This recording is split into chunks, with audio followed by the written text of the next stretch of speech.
नमस्कार, मैं अंकित और आप देख रहे हैं सिटी पोस्ट लाइव। बिहार में अब सरकारी आदेशों की अनदेखी करने वाले के खिलाफ बड़ा एक्शन शुरू हो गया है।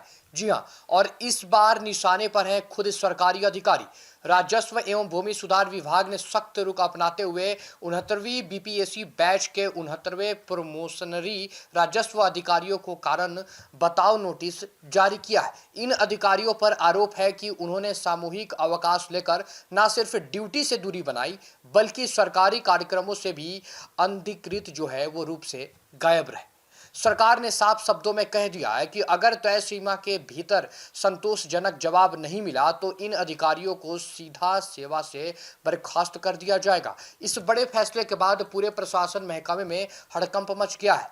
अब आपको बता देते हैं कि मामला कितना गंभीर है। दरअसल विभाग के उप सचिव संजय कुमार सिंह द्वारा जारी आदेश में इस सामूहिक अवकाश को पूरी तरह अवैध घोषित किया गया है। इतना ही नहीं, इनकी अनुपस्थिति की अवधि को डाइज नॉन माना गया है।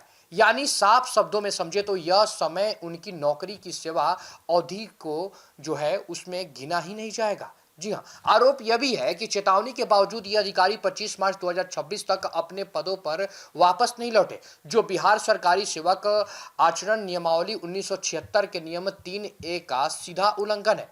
अब बात करते हैं इस कार्रवाई के दायरे की। जी हाँ, यह एक्शन किसी एक जिले तक सीमित नहीं है, बल्कि बिहार के 24 जिलों के अधिकारी इसकी जद जो है उसमें आए हैं। सबसे ज्यादा असर पड़ा है, आपको बताते हैं कहाँ कहाँ।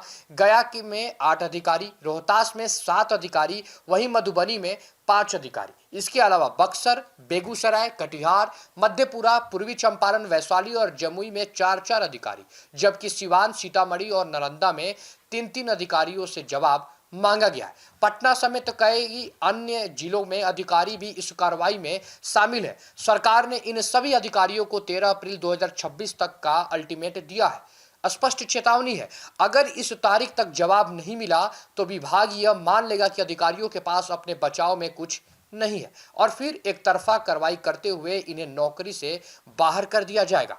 सबसे बड़ा सवाल अब यही है कि क्या ये नए अधिकारी अपनी गलती मानकर जवाब देंगे, या फिर बिहार में पहली बार इतने बड़े स्तर पर जो है वो प्रोबेशन अधिकारियों को बर्खास्ती का इतिहास लिखा जाएगा। आपको क्या लगता है? राजस्व विभाग के इस कदम से एक बात तो साफ हो गई है कि अब सरकार जीरो टॉलरेंस की नीति पर काम कर रही है और अनुशासनहीनता किसी भी कीमत पर बर्दाश्त नहीं की जाएगी। फिलहाल सबकी नजरें 13 अप्रैल पर टिकी है, जहां तय होगा कि इन 69 अधिकारियों का भविष्य क्या होता है। फिलहाल इस रिपोर्ट में इतना ही। आगे के तमाम बड़े अपडेट्स के लिए जुड़े रहे हमारे चैनल सिटी पोस्ट लाइव के साथ। धन्यवाद।